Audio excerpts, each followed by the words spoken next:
This online lecture will replace what our scheduled face-to-face lecture on Thursday, October 24th. Please feel free to, at any time, pause the lecture and go back and re-listen to it as you need.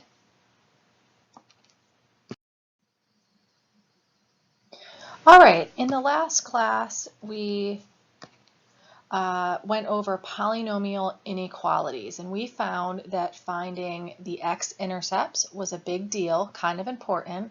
We also found that knowing whether or not the graph is above the x-axis, which is positive, or below the x-axis, which is negative, is also important. So we're going to apply all of the same things that we've been doing, that we did last class with polynomial inequalities, to rational inequalities. Now, recall that a rational equation is the ratio of two polynomial functions. So if f of x is rational, then we're going to be in one of the following four scenarios, and these are the same scenarios that we covered last class. One scenario is if f of x is greater than 0. The other one is if it is greater or equal to 0, or if it's less than 0, or if it is less than or equal to 0. If f of x is greater than 0, then this means we're looking for where the function is positive, and that is above the x-axis. If f of x is greater or equal to 0, we're still looking for where the function is positive and above the x-axis, but also when it is on the x-axis. If f of x is less than 0, then we're looking for where the function is negative, and that is below the x-axis. If f of x is less than or equal to 0, we're still looking for where the function is negative or below the x-axis, but also when it is on the x-axis as well. So recall that x-intercepts are kind of a big deal, right? We want to know where those x-intercepts are. But since these are rational inequalities, we also are going to want to know where any vertical asymptotes are. Now in the first class, or in last class, sometimes we would include the x-intercepts and sometimes we would not. If you have equality, then you would include and use brackets. If you don't have equality, then you would not include the x-intercepts and you would use parentheses. Vertical asymptotes come from when x should not equal something. So we will never include vertical asymptotes. However, we will sometimes include x-intercepts. All right, example 1. Solve the quantity negative x minus 3 divided by the quantity x plus 2 less than or equal to 0. So I notice that this is a function less than or equal to 0. Less than or equal to 0 means negative and below the x-axis and on the x-axis. Since this is on the x-axis, we are going to include the x-intercepts and use brackets, not parentheses, on them. Now, knowing the x-intercepts is a big deal, but because this is also a rational function, knowing the vertical asymptote is also a big deal. So let's find the x-intercept, and then we'll find the vertical asymptote. So to find the x-intercept, you let y equal 0. You let the function equal 0. And then we solve for x. Now I could multiply both sides by the LCD, which is x plus 2. sorry, that shouldn't be negative. That should be negative.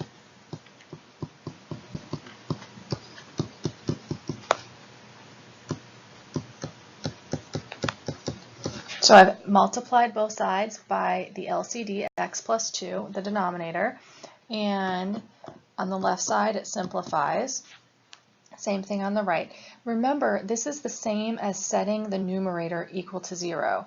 So now if I add 3 to both sides and multiply or divide both sides by -1, I find that x equals -3. This is the x-intercept. And we previously said up here that we will include the x-intercept with brackets, not parentheses. All right, so we found the x-intercept. Now let's find the vertical asymptote. So our function is that. And vertical asymptotes are found by first simplifying, and when I look at that, yes, it is simplified. Check. And so now I want to take the denominator and find where it's going to cause the denominator, what value of x will cause the denominator to equal 0. So I say x plus 2 should not equal 0. And that means that x should not equal -2. So my vertical asymptote is -2, and we never include vertical asymptotes. So right now, here's what I have. If we started graphing this, here's my x and y axes. I have an, let me label, I have a -1, -2, -3. Okay, so I have an x-intercept at -3, which I'm going to include. So I'm going to color that in. I have a vertical asymptote at -2. We never include vertical asymptotes. So remember, these x-intercepts and also the vertical asymptote now divide the real number line into sections. Regions. So now our next step is going to be to test those regions. All right, so we're going to finish example 1 here. I just couldn't fit everything on the previous page, but we had previously just said that we have an x-intercept at -3, a vertical asymptote at -2. We said that we were going to include the x-intercept of -3, so I'm shading that circle in, and we never include vertical asymptotes, and that's where the -2 came from. So x-intercepts and vertical asymptotes divide the real number line into regions. So we have 3 different regions. And so after we find the x-intercept and the vertical asymptote, our next job is to check the regions or test the regions.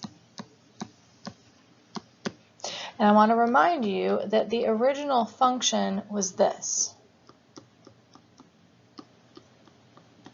So we're going to use that here.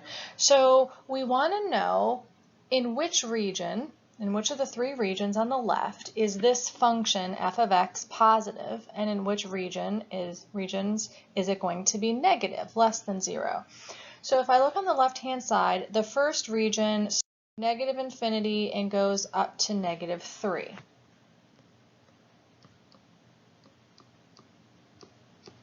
So I want to choose an x value inside that region. Any one will work.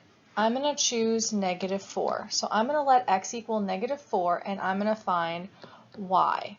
So that means I'm going to plug -4 into the original function and simplify and see if I get a positive or negative number.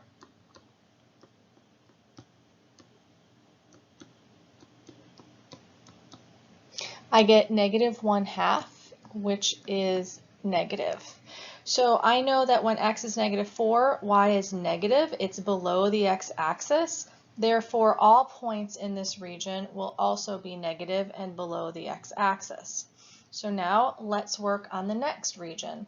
The next region goes from negative all the way up to -2. So I want to choose any x value inside that region. I'm going to let x equal -2.5. We can use decimals here because all we're doing is graphing, and really we're just trying to figure out if it's going to be positive or negative. So a decimal will be fine here. So if I let x equal -2.5, then y is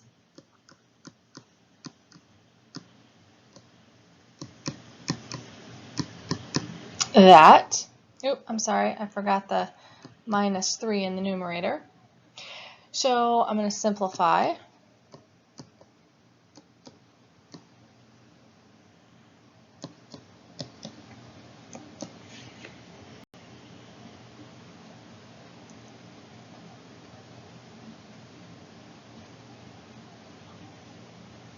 It's going to be -0.5. Okay, so I end up with a -0.5 in the numerator, a -0.5 in the denominator, which will give me 1. A negative divided by a negative is positive. So when x is -2.5, the function is positive. It is above the x-axis. Therefore, all all x values the function will always be positive and above the x-axis in that region. So next, the next region starts at -2 and goes all the way up to positive infinity. So let's pick a point in x value inside that region. Any one will work. I get to use this time 0, which is my favorite value to use. So if I let x equal 0, I'm going to find y.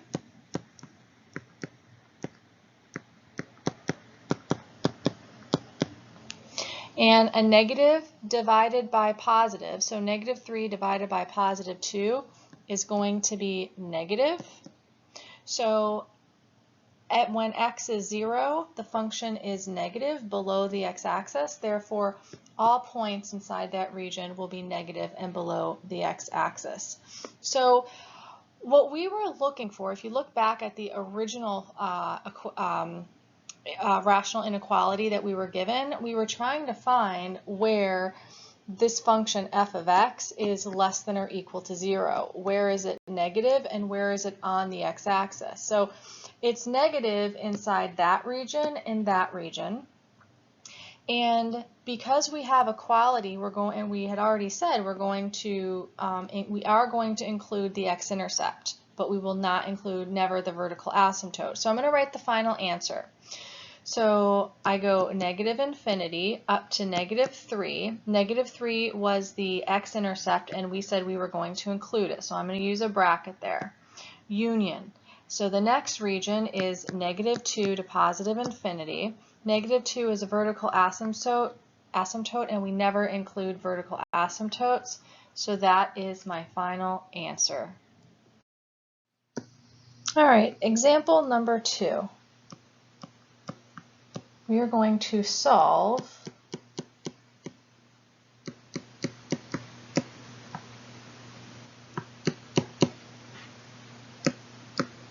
that rational inequality. And you'll notice that it's already factored, which is one less thing that we'll need to do. The factoring here will actually help us. Now, I see that it is greater than 0. Here's what the greater than 0 part tells me. It tells me that I want positive. I want above the x-axis. And since there is no equality there, so because it's not greater or equal to 0, instead it's just greater than 0, I only want where it's above the x-axis, not where it's on the x-axis. So because I don't want to know where it's on the x-axis, those are my x-intercepts, we are not going to include the x-intercepts.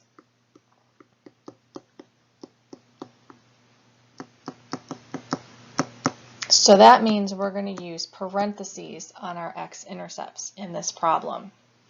So this is a rational inequality. The first thing we want to know is what are the x-intercepts. So we'll find the x-intercepts, and then our next step will be to find the vertical asymptotes. So to find the x-intercept, we let y, or f of x, equals 0. So that's the function.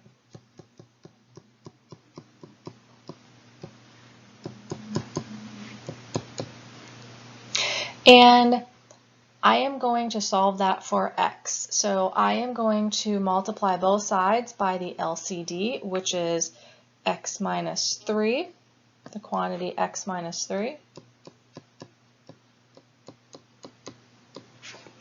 And when I do that, that simplifies to be that. Recall that when you have a fraction equaling 0, you can just set the numerator equal to 0. So now I'm going to use the zero product principle to set each piece individually equal to 0 and solve for x. And I get x equals 1 and -2. These are my x-intercepts. And we said we will not include them. And again, the reason why we're not including them is because in the problem, it says greater than 0, not greater or equal to 0. So since we're not going to include the x-intercepts, we're going to use parentheses on them. So now let's find the vertical asymptote. I'm going to write down the function, which is f of x equals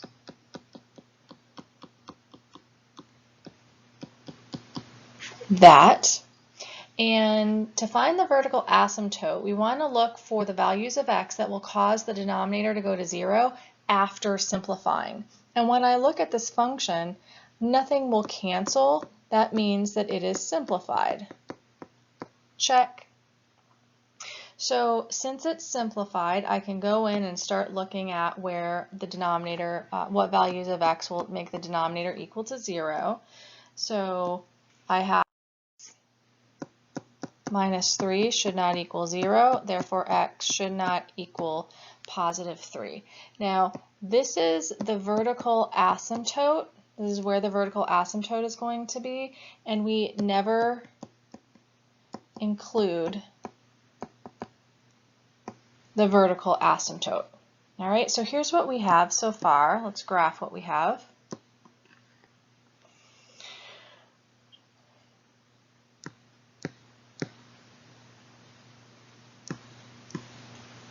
All right, so our x-intercepts are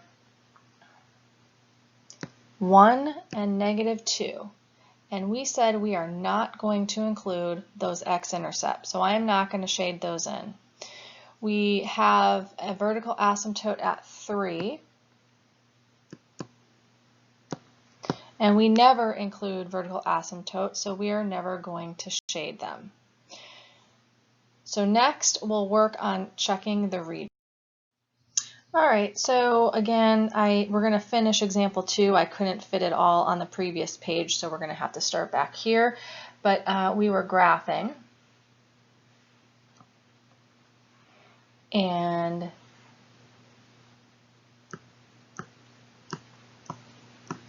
we said we had x-intercepts at 1 and -2, and we said we were not going to include those in x-intercepts, so I'm not going to shade them in. We also said that we had a vertical asymptote at 3, and we never shade vertical asymptotes.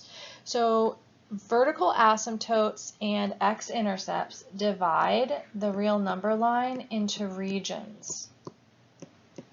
So we have 4 different regions here, and now our job is to test the regions, or to check the regions, to determine if the function, the original function, will be positive or negative, above or below the x-axis. So recall, or I want to point out, that the original function was this.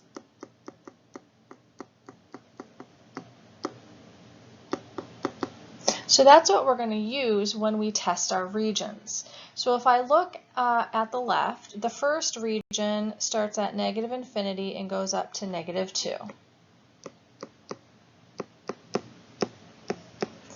That's our first region. We want to choose an x value inside that region. So I'm going to let x equal negative 3. That's inside that region. And I'm going to find y.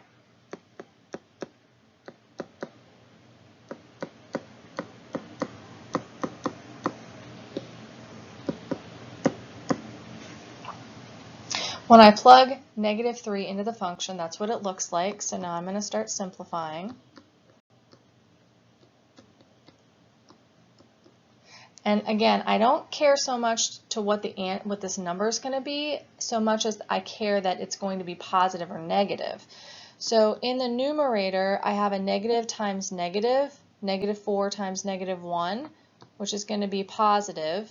And in the denominator, I have a negative 6. A positive divided by a negative is going to be negative.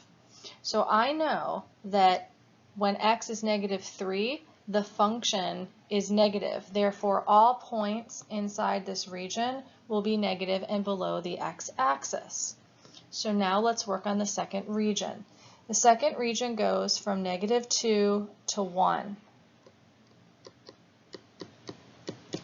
So I'm going to choose any x value I want inside that region. And here I get to choose 0. So let's find y.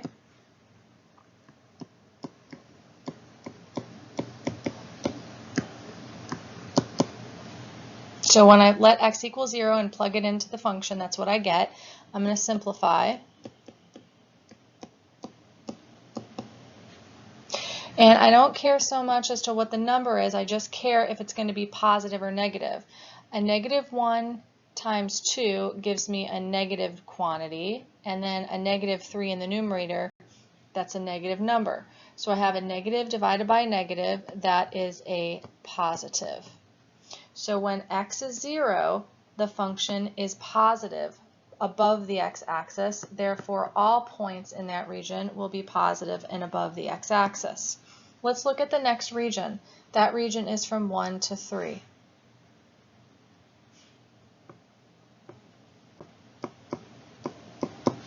I want to choose an x value inside that region. I'm going to choose the number 2. So when x is 2, we'll calculate y.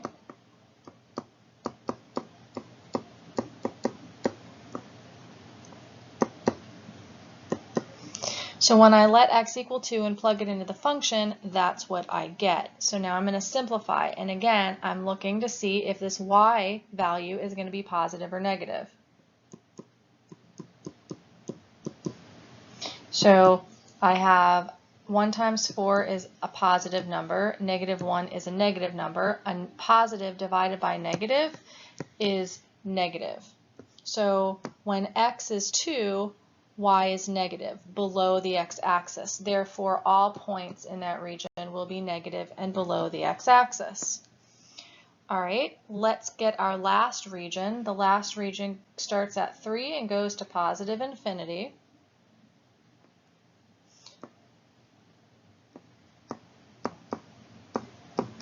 So I want to get a point, any point inside that region. I'm going to choose 4.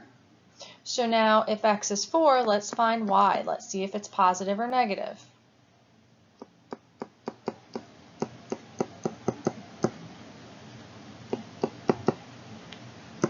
Okay, so when I let x equal 4 and plug that into the function, that's what I get. Now I'm going to simplify.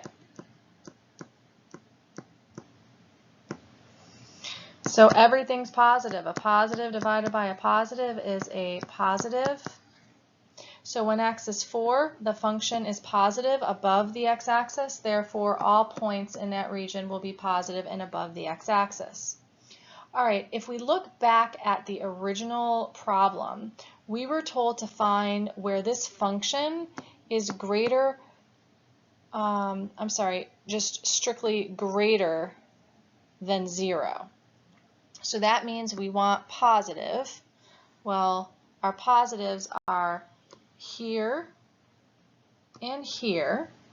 And we said we were not going to include the x-intercept because there is no equality. So let's write the final answer. So I have the first region is from -2 to 1. -2 and 1 are both x-intercepts, and we said we are not going to include them. Union. And then the second region or interval is 3 to positive infinity. 3 was the vertical asymptote, and we never include 3. So I've got parentheses on all of those, and that is my final answer.